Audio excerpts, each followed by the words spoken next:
Hello, everyone, and welcome to Full Time, where we take you around the world of soccer, locally, regionally, nationally, and internationally.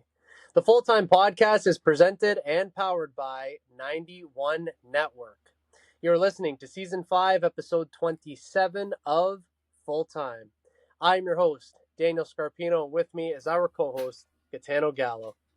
Before we begin today's show, we'd like to take a moment to thank our sponsors. The Full Time Podcast is sponsored by Little Caesars Pizza. With their 2 locations in Sault Ste. Marie, Ontario, you can download and access the Pizza Portal app so you can enjoy a delicious hot and ready pizza from Little Caesars today. The Full Time Podcast is also sponsored by Sioux Sports. To check out Sioux Sports and all of their articles, announcements, and streaming platforms, including True Host Media and True North Radio, visit siouxsports.com as well as Sioux Sports TV on YouTube, Facebook, TikTok, and Instagram. Remind our listeners that recordings of Full Time occur weekly or bi-weekly, and uploads to all of our platforms for public viewing and listening occur weekly or bi-weekly as well. Folks, we welcome you back to Full Time, where it's all about the sport that connects each of us. G, on this fine evening, how are you, my friend? I'm doing great, Scarps. Had the barbecue fired up, enjoying the beautiful weather. Couldn't have asked for a more perfect night. How about you? I just got home from the pitch from training with my high school soccer team, so I, like you, my friend, could not be any better, really, in enjoying this weather that we've been having. Long may it continue. In today's show, we will discuss the FA Cup final, the Conference League final, the MLS, and local soccer. As always, if anyone would like to listen to our previous content, please check us out at Full Time on all platforms of 91 Network. And without further ado, Gitano, and to everyone who has taken the time to tune in here today, let's kick off. The FA Cup final is on the horizon. We are set up, Gitano, for a right treat. It will be Crystal Palace up against your Manchester City to see who will win this year's competition. G, before we get into the analysis of this, what can you say that your initial thoughts are on this final upcoming? Panic. I am extremely nervous about this game. I tried and justified, like, if I try and think about it a little more logically, I'll relax myself, but it just makes it worse. It's panic on all fronts at this point, Scarps. And I'll try and put a positive spin on it for you. It's panic, but it's a good type of panic because you are in the cup final, which means that you, my friend, have a chance to win a trophy. And now what we're going to do is we're going to go through each team's run in this competition. And we're first going to start with the opposition to you, Gitano, and that, of course, is Crystal Palace.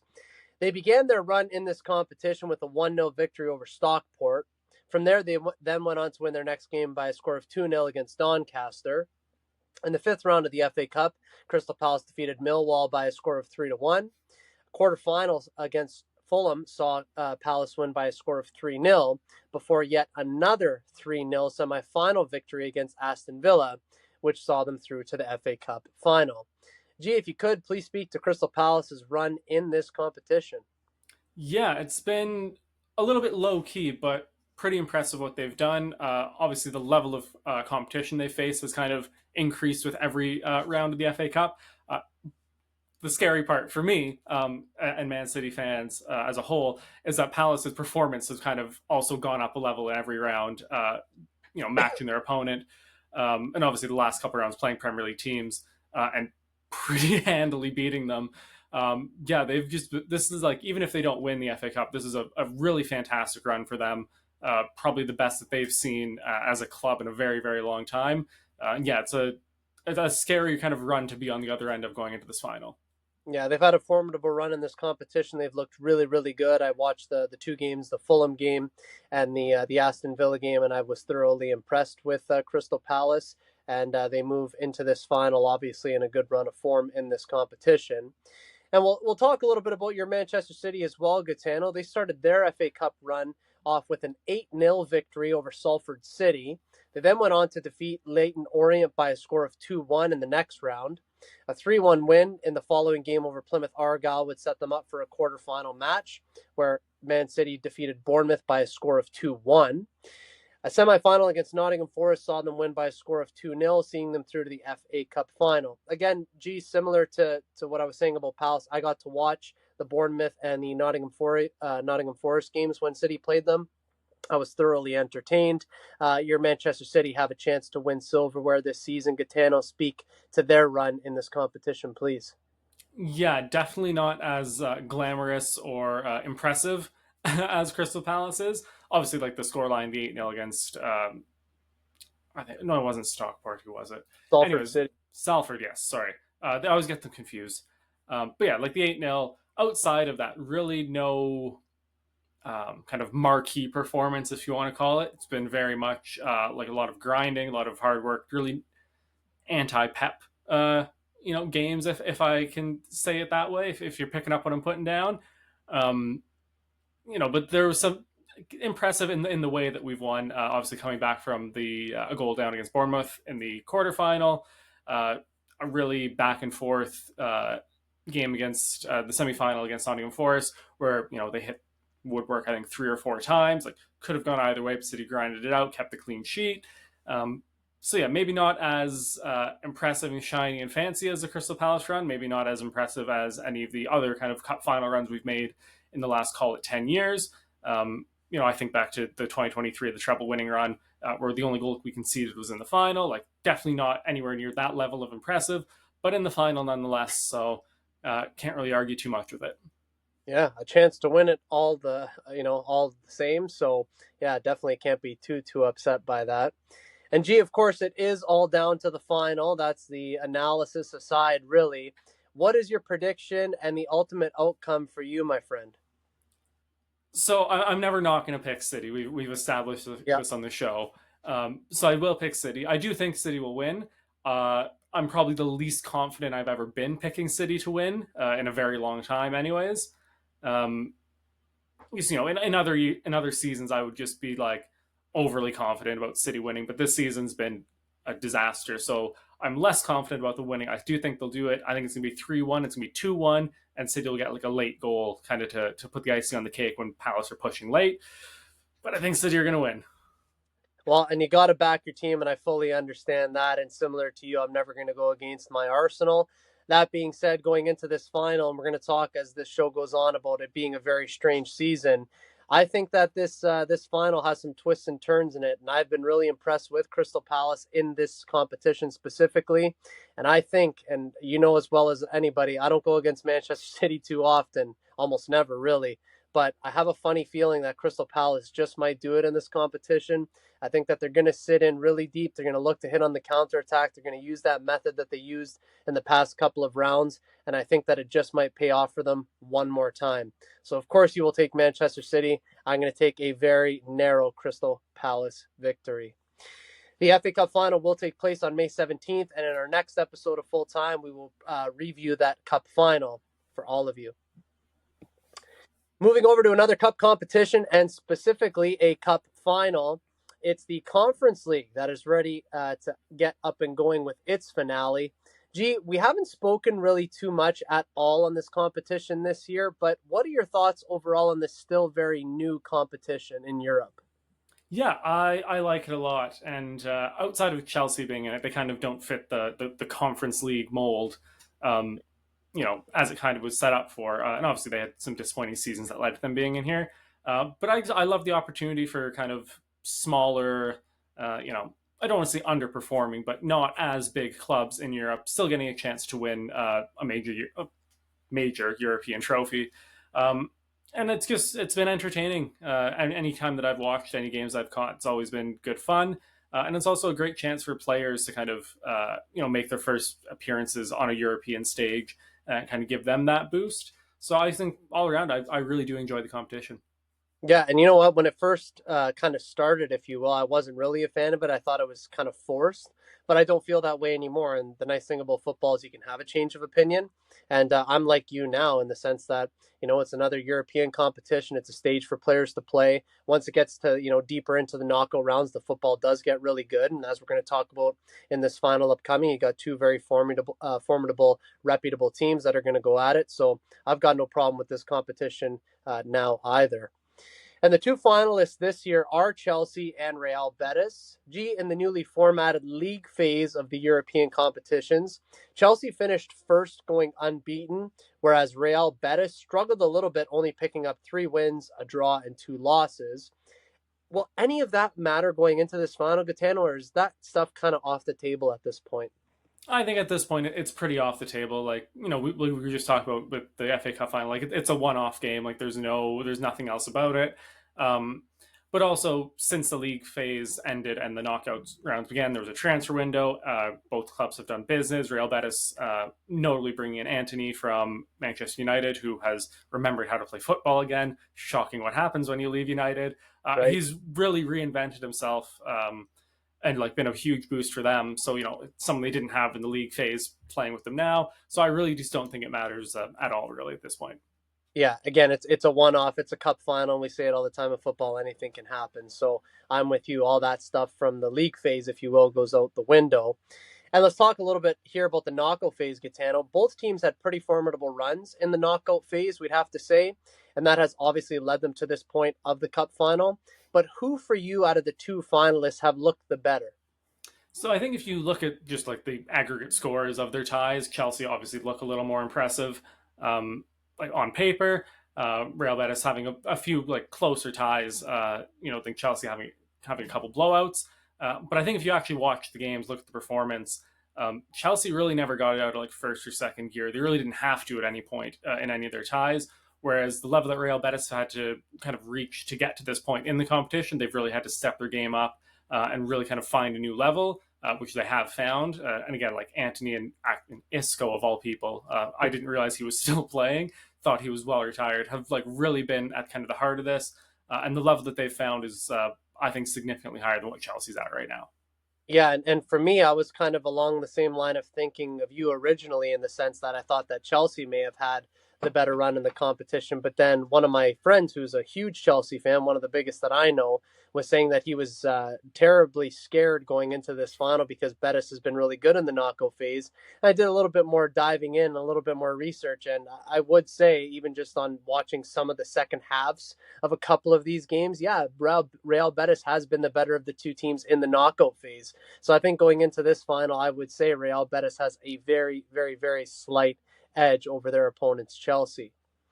But Catano, it is all down to who will win it. So who for you, G, is going to be Conference League champions and subsequently qualify for the Europa League next season?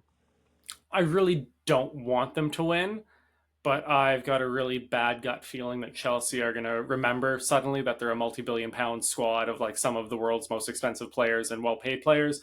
And I do think they're going to win. I don't think it'll be like a blowout by any means. I think it's going to be a close game, but I've just got a really bad feeling about Chelsea winning another European Cup. Yeah, and I don't like that feeling, Gitano, but I did mention earlier about this being possibly a season of strange things happening. I think Arsenal getting to a Champions League semi-final and getting knocked out, and the weird things that have been happening in the Champions League, the Europa League. I don't even want to go there, but you got two of some of the worst teams ever in the Premier League, United and Tottenham, who are going to be in the final. I think Crystal Palace is going to do your city over in a very weird sort of way. And I think that the weird stuff's going to continue in this final. I think Real Betis is going to get it over the line against Chelsea. And I really do hope that that happens because I also don't want your prediction to come true. But I do think that Real Betis, just being on a better run of form in the knockout phases, I think that they just might edge Chelsea.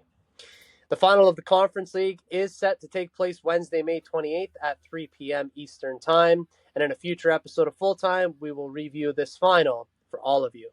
This is Daniel Scarpino and Gitano Gallo, and you're listening to the Full Time Podcast on 91 Network. A reminder that Full Time is sponsored by Little Caesars Pizza and Sioux Sports. Check out the Pizza Portal app for a quicker, easier way to get your next hot and ready pizza from Little Caesars. And be sure to check out Sioux Sports at siouxsports.com and Sioux Sports TV on YouTube, Facebook, TikTok, and Instagram. The MLS is slowly but surely ticking along at this moment in time. It is Cincinnati who is joint top in the Eastern Conference alongside Columbus with 25 points apiece. Philadelphia is behind them with 23 points, followed by Inter Miami with 21 points. G, your thoughts so far in this early part of the season at the top of the Eastern Conference, sir? First and foremost, it's just weird not seeing Inter Miami in first place. I assume they'll get there at some point in the season and probably stay up there. But it's very odd seeing them not there. And then kind of another point, not really about who's at the top, but it's who's not there, and that's Atlanta United, who basically since their inception have been one of the best teams in MLS and currently sitting in 13th place, only above Toronto and Montreal. A real kind of fall from grace for them, although it's a little early in the season, still only about 12, 13 games in. It's really odd seeing them that low in the conference table and really nowhere near the top.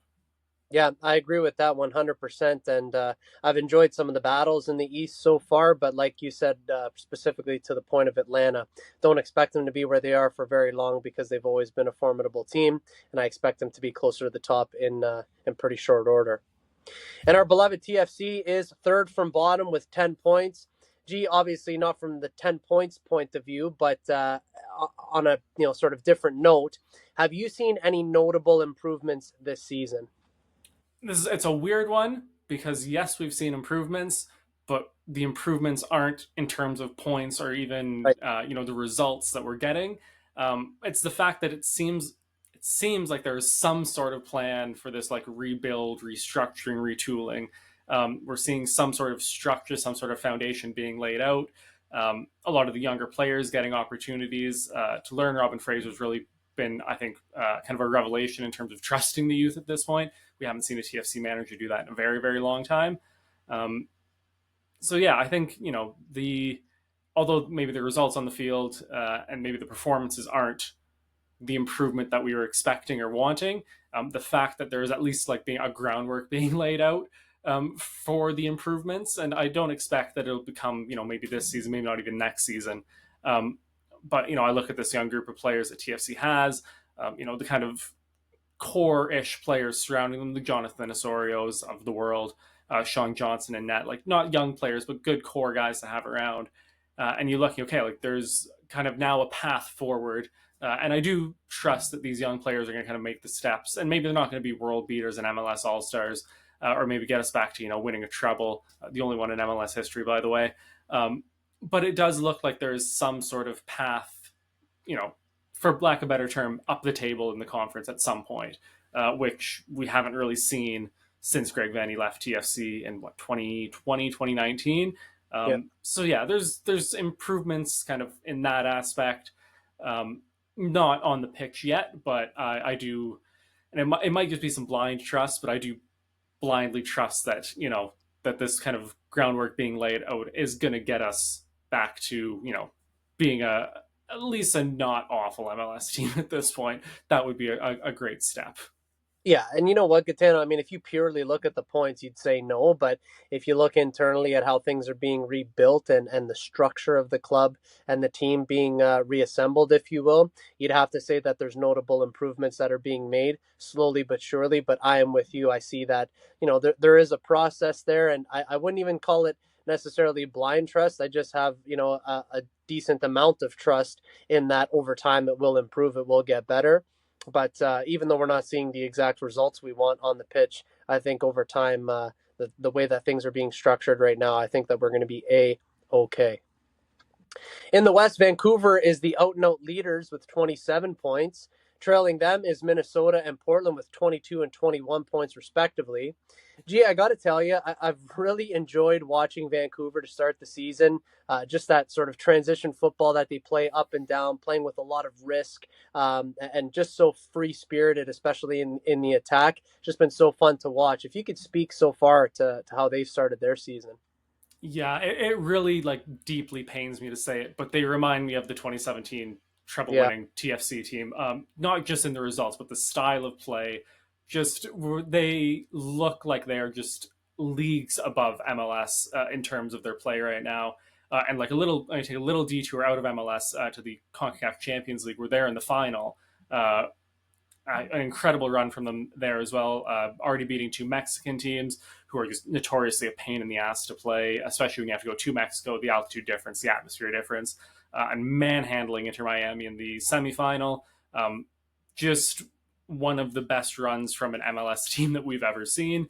From what they've done in the league so far, again, early, just looks like they are going to be a force to be reckoned with this season. It's been extremely impressive. And if I'm anyone in TFC's front office or management, I'm looking at the West Coast and saying, "Hey, this is the blueprint. This is what we got to do." Because this didn't come from nowhere from Vancouver. They've been slowly building this.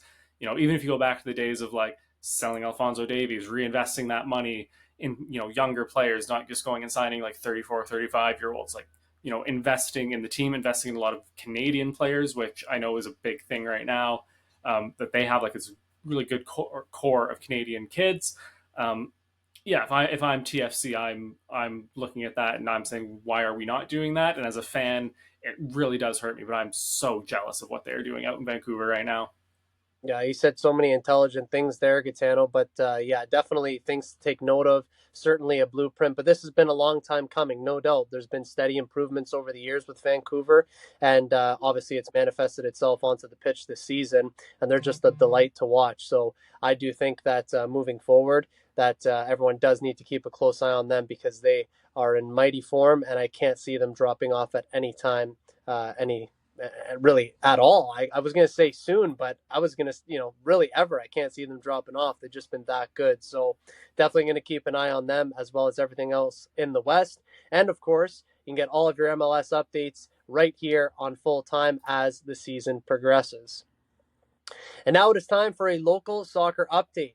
The sun is shining, which means that this outdoor soccer season is upon us. That's right, men's, women's, and youth soccer all begins next week right here in the city of Sault Ste. Marie. Gee, it's creeped up on us, but here we are. How exciting of a time is this, sir? Super exciting. Paid my registration fee the other day. Got my all my gear washed because I hadn't washed it since the end of indoor. So yeah, it's just it's an exciting time. Just ready to go. I as much as I love indoor, outdoor has always been my favorite. The fresh air, getting to bomb up and down the flanks of Superior Heights, even though I'm not supposed to because I play fullback and I get yelled at for it. It's my favorite thing. I love it so much. I cannot wait to be back out on the field. You and me both, Gian. I'm looking forward to the season. Hopefully, it'll be a long, good one, and hopefully, this weather can be sustained because that would just make the summer all the better. And in addition to outdoor soccer, it's high school soccer that ticks along with its final week of the regular season in progress. At the time of recording, tomorrow will be the last day of the regular season. Next week sees the beginning of playoffs. Gee, speaking of quick turnarounds, it's playoffs for high school soccer starting next week after this week of league play wraps up. We knew it'd be a quick season. Obviously, the season was really unprecedented in all the years that I've been coaching high school soccer, reffing it, playing it. It's never been this short, but obviously we had an unprecedented winter, one that we haven't experienced maybe in our lifetime. So the season did get condensed, but this year, even though it seems quicker than ever because it was, what can you say to it? Because it's gone super, super fast. Yeah, it's impressive, kind of all the moving parts that had to come together to put the season together, even in the first place, given the conditions, and then to actually get a season of such quality that we've had so far. It's extremely impressive in every aspect in terms of like the organizers and admins, the players, the coaches, everything has just been really impressive. But I'm actually curious to hear kind of your thoughts, kind of being on the inside of that, of the kind of turmoil of 2 weeks of regular season and now going into playoffs, how that's all kind of played out for you as a coach and like what you're seeing from maybe other coaches and other players. Well, you know what? You said it a few weeks ago, and at the time, I wouldn't say that I didn't think anything of it. I just thought, oh, that's kind of a cool point and cool way to look at it. You said you almost got to treat every game like a cup final. And at the time, again, I didn't think a ton of it, but as the season's kind of progressed, that's kind of the way that most teams have really looked at it, us included, only because you don't really have much time to find solutions to problems. And, you do one game and then the next one comes thick and fast. And then basically you're at the end of the season. Now, all of a sudden, next week we're in playoffs. So you do have to pretty much look at every game as being a cup final because you don't have much time to make the tweaks and do the preparations that you normally would. So, yeah, I think it's been a really strange sort of adaptation period for coaches specifically. I think for players as well. I don't think that too many people are used to the quick turnaround, usually have that long preparation time between games. It's not happening now. Luckily, with my team and a couple others, we've been able to experience tournament football. But for the ones that haven't, it's even more challenging because you got to get these games right. Because that can, you could have one loss that could drastically affect the standings and how you go into playoffs. So, again, it's been unprecedented in so many ways, Gitano, but I think you did hit the nail on the head a couple of weeks ago that every game has to be looked at as either a must win or a cup final, and that you have very little time to improve. So it's almost that desperation, if that makes sense. Absolutely. And that's, I mean, like, I like being right about things, but it's just fascinating to, get kind of that look, on the inside. because like as a fan, like I haven't been able to make it out to any games yet, but like as a fan, like watching it, knowing kind of what kind of has led into this season, it's just fascinating to kind of get kind of the behind the scenes look at it. So thank you for that. Oh, my pleasure, and I appreciate the question, my friend. And as playoffs near, we will keep you all updated on local high school soccer action as the schedule advances. As always, and going into next week specifically, games will be played on Wednesday and Friday night at Superior Heights Soccer Field, beginning at 4 p.m. and games ending as late as 8:30 p.m. And tomorrow night again, at the time of recording, is the final day of the regular season. Again, games kicking off as early as 4 p.m., ending as late as 8:30 p.m. And as always, we'll keep you updated right here on Full Time because we are rooted in local soccer. This is Daniel Scarpino and Gitano Gallo, and you're listening to the Full Time Podcast on 91 Network. A reminder that Full Time is sponsored by Little Caesars Pizza and Sioux Sports. Check out the Pizza Portal app for a quicker, easier way to get your next hot and ready pizza from Little Caesars. And be sure to check out Sioux Sports at siouxsports.com and Sioux Sports TV on YouTube, Facebook, TikTok, and Instagram. Ladies and gentlemen, that is Full Time. As we wrap up today's show, we want to thank you all for being with us. G, well done tonight, sir. Well done to you as well, Scarps. Couldn't have asked for a more perfect way to wrap up a beautiful day like today. Yeah, I'm in the exact same position as you, and I consider it a blessing every time we get to record together. So, a wonderful end to this Thursday evening, and a big thank you to everybody who's tuned in today. A reminder to our listeners that the next episode of Full Time will be recorded the week of May 19th, 2025. In that show, we will take a look at Europe's Big Five, the FA Cup, the Europa League, and local soccer. As always, we'll keep everyone in the loop with all of the happenings in the world of football. For weekly content, make sure to hit like, follow, and subscribe to all platforms of 91 Network on YouTube, Spotify, Apple Music, Facebook, Instagram, X, TikTok, Podbean, and Spaces at SueToday.com. For Gitano Gallo, my name is Daniel Scarpino, and thank you for tuning in to Full Time. We look forward to seeing you at kickoff next time back here on the Full Time Podcast and 91 Network. Best always.